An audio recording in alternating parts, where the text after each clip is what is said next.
మీరు ఊహిస్తున్నారా, ఏమైనా reliable source ఉందా ఈ అనుమానానికి, మీ అనుమానానికి?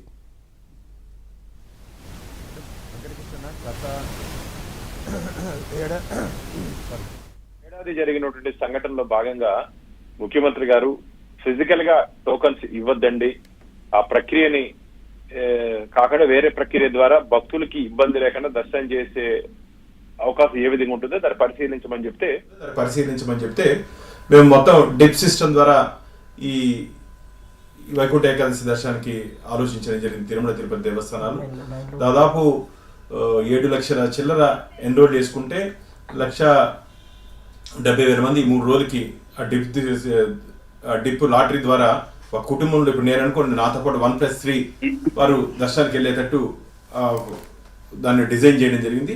తద్వారా వచ్చినట్టు భక్తులు దర్శనానికి రావచ్చు.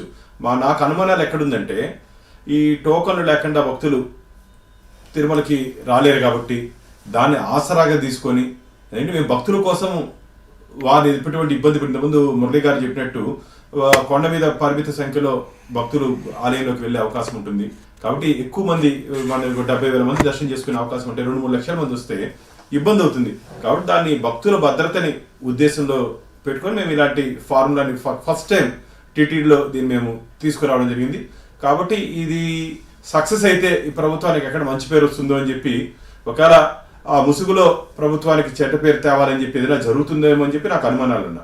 అందుకని దాన్ని భావించి ఒకవేళ రేపు 30వ తేదీ రద్దీ వస్తే ఈ నడకదారులో వస్తున్నట్టు గోవిందమాల వేసుకొని వస్తున్నట్టు భక్తుల వస్తున్నట్టు సందర్భంలో వాళ్ళ అలిపిరి దగ్గరకు వచ్చిన తర్వాత టోకన్ లేకపోతే మేము కొండ మీద దర్శనం కాదని చెప్పి వారికి ఆ ముసుగులో ఏదైనా కొన్ని ఇట్లాంటి దుష్టశక్తులు కలిసి ఏదైనా ఆందోళన చేస్తాయి, లేకపోతే వారికి ఆలోచన లేకపోతే వీళ్ళే చేయిస్తారని చెప్పి నాకు అనుమానాలు ఉన్నాయి. అందుకని నేను చెప్పాను బోర్డులో కూడా, ఎందుకంటే ఇలా అలాంటి పదే పదే మనకి అర్థమవుతున్న దీని ప్రకారం చూస్తే, ఇప్పుడు ఇందాక మురళి గారు మాట్లాడింది కానీ లేకపోతే పోయినసారి జరిగిన ఘటన ఒకసారి మనం గుర్తు చేసుకుంటే కూడా, అవసరమైనంత సెక్యూరిటీ ఫోర్స్ అందుబాటులో లేకపోవడం వల్ల జరుగుతున్నాయనేది అర్థమవుతుంది. ఇప్పుడు నిన్న 3 గార్డులు ఉన్నారు, అది ఎప్పుడైతే చేయి దాటిపోతుందో అప్పుడు సమాచారం అందిస్తే అతను బలగాలో పోలీసులు వచ్చారని చెప్పి అన్నారు కదా, అది నిజమే కదా.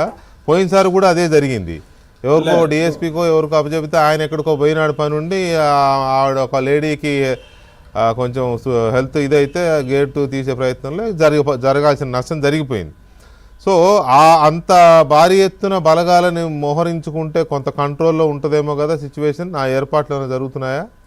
లేదు, మురళి గారు చెప్పినట్టు భద్రత మేము పెట్టుకొని ఉన్నాం.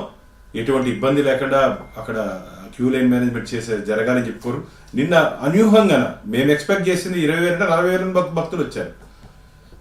ఎందుకంటే ఇది కంటిన్యూ హాలిడేస్ వల్ల డబుల్ వస్తుంది అనుకుంటే 4 times వచ్చారు. దానికి కావాల్సిన సిబ్బంది పెట్టుకుని ఇమీడియట్ మాకు, నేను అందుకే చెప్పాను భానుగారి ఇందాక, జగన్మోహన్ రెడ్డి గారి ప్రభుత్వం దిగిపోయిన తర్వాత భక్తులు విపరీతంగా పెరుగుతున్నారు. నేను కారణాలు ఏవి ఏంటి నేను అవి మాట్లాడడం లేదు, పెరుగుతున్నారు. అది నాకంటే మీకే ఎక్కువ తెలుస్తుంది కదా. అలాంటప్పుడు ఊహించ